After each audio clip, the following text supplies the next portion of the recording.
Hi friends, welcome to Riya Nihan vlogs. ఇప్పుడు మేము రొయ్యల కారం చేస్తున్నామండి. రొయ్య పొట్టు అంటారు. ఇది రొయ్య పొట్టు. దీన్ని కారం చేస్తారు. ఇది వేడి వేడి అన్నంలోకి బాగుంటుంది. దీనిలోకి మేము ఆయిల్ లేకుండా ఒట్టి ఎండుమిర్చి ఫ్రై చేస్తున్నామండి.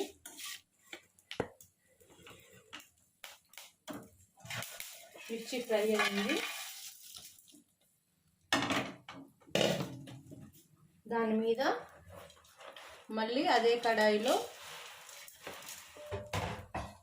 రొయ్య పొట్టు ఫ్రై చేసుకోవాలి. సన్న రొయ్య పొట్టు అండి. ఇది ఎండు రొయ్యలు అంటారు. దోరగా ఆ స్మెల్ అంతా పోయేలాగా దోరగా ఫ్రై చేసుకోవాలి. ఎలా అంటే చేతితో ఇట్లా పట్టుకొని ఇది ఏదైతే ఉందో ఇది ఇట్లా ఇప్పుడు మెత్తగా ఉంది కదా, ఇది ఇట్లా పట్టుకొని ఇట్లా నలిపితే ఇట్లా పౌడర్ అయిపోవాలి. అలా రోస్ట్ చేసుకోవాలి దాన్ని. చూడండి, ఇది ఆల్మోస్ట్ ఫ్రై అయిపోయింది. దానిలో నుంచి లైట్గా పొగలు కూడా వస్తున్నాయి. ఇది కొంచెం చల్లబడ్డ తర్వాత కలర్ కూడా చేంజ్ అయిపోతుంది ఆటోమేటిక్గా ఫ్రై కాగానే.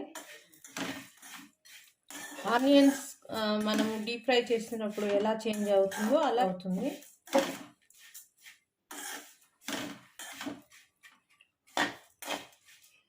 చూడండి, ఇది రోస్ట్ అయింది. ఇప్పుడు దాన్ని కొంచెం సేపు చల్లబడనివ్వాలి. మనం ఇలా ఏదైనా చాటలో కట్ట వేసుకుంటే తొందరగా చల్లగా అవుతుంది. ఇప్పుడు దాన్ని ఎలా కారం నూరుకోవాలో నేను చూపిస్తాను మీకు. సో చూసారు కదండి. ఇప్పుడు దీన్ని మేము మామూలుగా అయితే మిక్సర్లో చేసుకోవచ్చు. మేమైతే రోట్లో దంచుతున్నాము. ఇది మిక్సీలో వేసిన దానికన్నా రోట్లో వేస్తే ఇంకా మంచిగా అవుతుంది. టేస్ట్ కూడా బాగా అవుతుంది. సో కాబట్టి ఇప్పుడు మేము మీకు ఇది దంచి చూపిస్తాము. చూడండి, ఇలా మనం చెరుపుకోవాలి. ఎందుకంటే చెరుపుకుంటే ఇట్లా ఆ రొయ్యలకి ఉన్న ఏమంటారు ఆ ముళ్ళులు అవి ఏదైతే ఉందో అవంతా పోతుంది. రెక్కలు ముళ్ళులు అవి ఉంటాయి కదా, అదంతా వేస్టేజ్ ఇలా పోతుంది. చూడండి, ఆల్మోస్ట్ ఇది వేస్టేజ్ పై ఇది పొట్టంతా వెళ్ళిపోతుంది. ఇప్పుడు మనం దానికి కావాల్సిన ఎండుమిరపకాయలు వేసుకున్నాము. సో దానిలో కొంచెము ఏమంటారు కల్లుప్పు వేసుకొని ఎండుమిరపకాయలు అయితే ఆయిల్ లేకుండా ఫ్రై చేసామండి. ఆయిల్ వేసుకోలేము. ఆయిల్ వేసుకుంటే మళ్ళీ అంత ఆయిలీ ఉంటాయి కదా. మనం ఎంత తింటామో కారం దాన్ని పట్టండి. కారం ఎక్కువ తినేవాళ్ళు ఎక్కువ వేసుకోవచ్చు, తక్కువ తినేవాళ్ళు తక్కువ వేసుకోవచ్చు. మేమైతే నార్మల్గా వేసాము.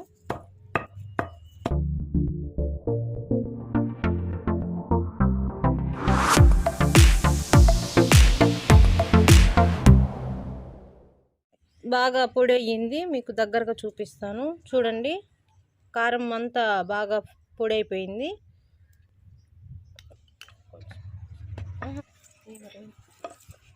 రొయ్య పొట్టు కూడా చూసారు కదా, ఇంతకు ముందు ఫ్రై చేసింది, అది కూడా చల్లారింది కారం నూరేలోపు. ఇప్పుడు ఇది రెండు కలిపి దంచేస్తాం. ఈజీ అండి రోట్లో దంచటము. చాలా కష్టం అనుకుంటారేమో, ఎందుకంటే ఆల్మోస్ట్ అది ముందే ఫ్రై చేసాం కాబట్టి దంచుకోవడం చాలా ఈజీ.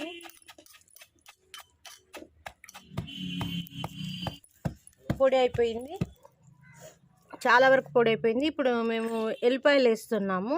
పెద్దదైతే ఒకటి చాలు, చిన్నవి అయితే 2 వేసాము. ఇవి చాలా చిన్నగా ఉన్నాయి కాబట్టి ఎల్లిపాయలు 2 వేసాము. మనం కారం దంచుకునేటప్పుడు కూడా వేయొచ్చు, కానీ కారం దంచుకునేటప్పుడు వేస్తే ఎల్లిపాయలు అది మొత్తము నలిగిపోతాయి కాబట్టి అంత టేస్ట్ ఉంది. మీదికేం చేసుకోవడం బెటర్. మధ్య మధ్యలో మనం తినేటప్పుడు ఎల్లిపాయలు కొంచెం పీసులుగా తగులుతూ ఉంటుంది. కారం అయితే ఆల్మోస్ట్ అయిపోయింది. మీది నుంచి ఎల్లిపాయలు వేసుకొని మళ్ళీ ఒక 1 minute 2 minutes దంచుకుంటే సరిపోతుంది. చూడండి, చూడటానికి అది ధనియాల పొడిలా కనిపిస్తుంది.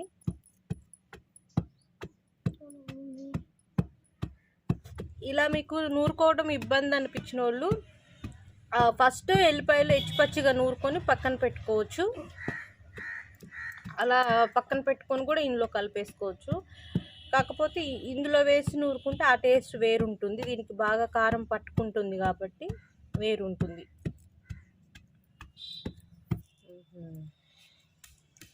చూసారా, మీకోసం చూపిస్తున్నాం. అట్లా పచ్చిగా కూడా వేసుకోవచ్చు, అట్లా కలుపుకోవచ్చు, మీద మీద వేసుకొని కూడా కలుపుకోవచ్చు. ఇట్లా చేసుకున్నా కానీ మీకు కారం కలుస్తుంది. కాకపోతే ముందే నూరుకున్నారంటే మాత్రం దానికి అంతగా కారం పట్టదు. ఇందులో కలుపుకొని నూరుకోవడం బెటర్.